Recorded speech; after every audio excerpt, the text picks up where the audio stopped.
let's touch on the Correa incident. Yeah, I mean, everyone knows the story. So, I mean, every single Major League Baseball player was, even if you weren't a playoff team, right? And they didn't kick you out of the playoffs, cheating is not right in anything, any walk of life. And so, um, what people don't understand is that, let's say the guy on the Mariners, right? And he's having a pretty good year, except you go back and look at his stats and he got owned by the Astros every time he pitched, and say he's a reliever and, one or two bad outings could skew your whole year.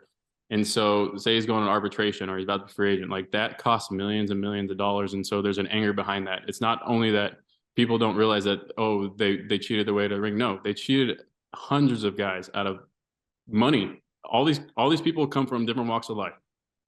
Some of these guys could be from a third world country where they're getting their paycheck and they're barely keeping any of it. And I know guys personally, and they're sending it back to Cuba, or they're sending it back to Venezuela, or they're sending it to the government to try to get their family to defect because it costs a lot of money.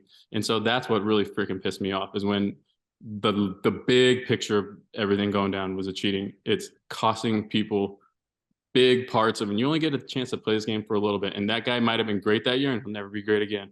And those couple games could have set the tone from him having to work the rest of his life or not having to work the rest of his life.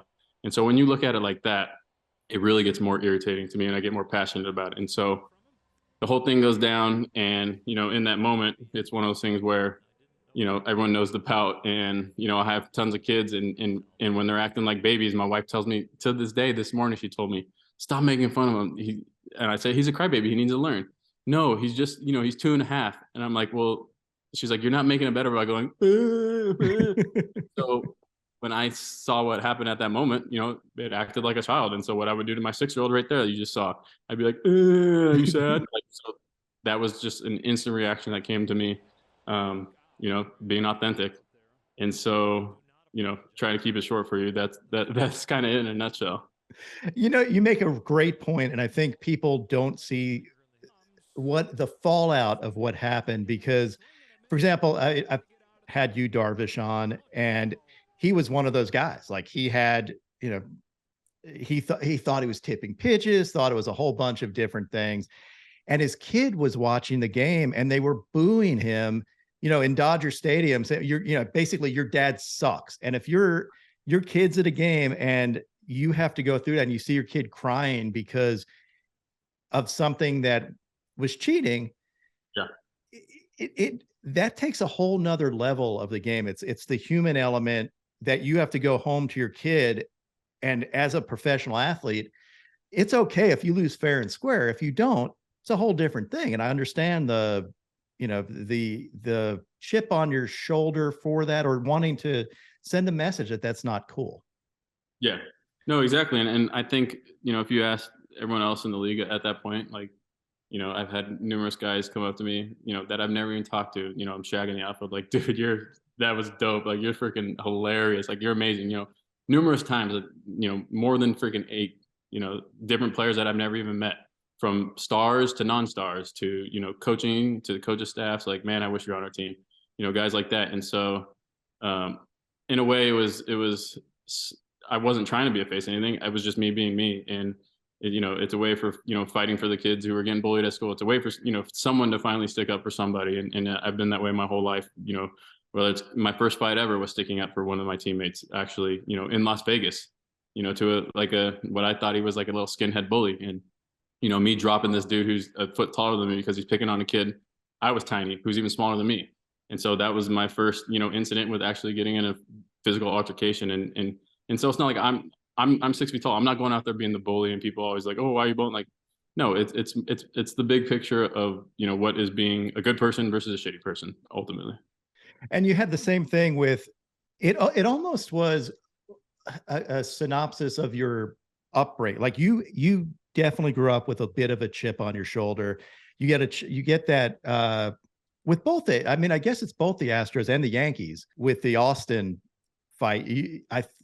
From the book, it seemed like you thought he I don't know if you knew his background, but you thought that he was a guy that maybe hadn't been in these fights, maybe grew up with in your mind, a silver spoon in his mouth, something like that. Yeah. And it was your point of saying, hey, I'm going to stand up. Like, screw it. I'm not going to back down from anybody, and let me show you what it's like to get down and dirty. Is that fair?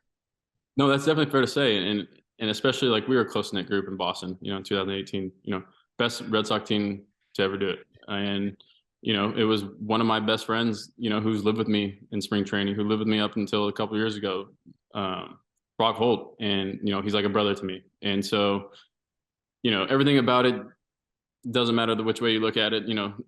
Let's just say it was 10 years ago, normal slide, completely normal. Hey, you got spiked, you're bleeding. Brock was bleeding, but then when you go through and you have a little bit of background of one of my other most favorite teammates all time of Laser Show, Dustin Pedroia, when his career gets ended from a slide like that and he'll never play again, ultimately is what happened. And then now I'm on the mound again, or I'm in the bullpen, and I see it happen to a teammate who is close to my heart.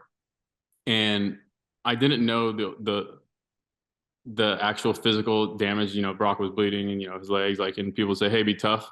And they're like, "Hey, why are you doing that? Be tough." And I'm like, first of all, that's not the point of it. I'm 100% on that side. But it was 2018. There was a rule that was put in place. I don't care if it looked clean or not. He slid past the bag. And when you slide past the bag, it's automatic double play. So first of all, he broke the rule. And second of all, he did leave the lane. He did try to get a spike up, because if you look at the play was Brock stretching out with his right leg on the bag, lead leg in front, glove out. And what does that tell you? You're a baseball guy. He was getting the force out. There was not enough time to turn a double play. And so people are like, no, he's trying to break up a double play, good slide. Like, no. In his vision, he saw Brock reaching out as a first baseman would, just to get one out and then leave his lane and then slide past the bag. And then made him bloody. And so all those put together, led to, a pitch in the rib. And that's why he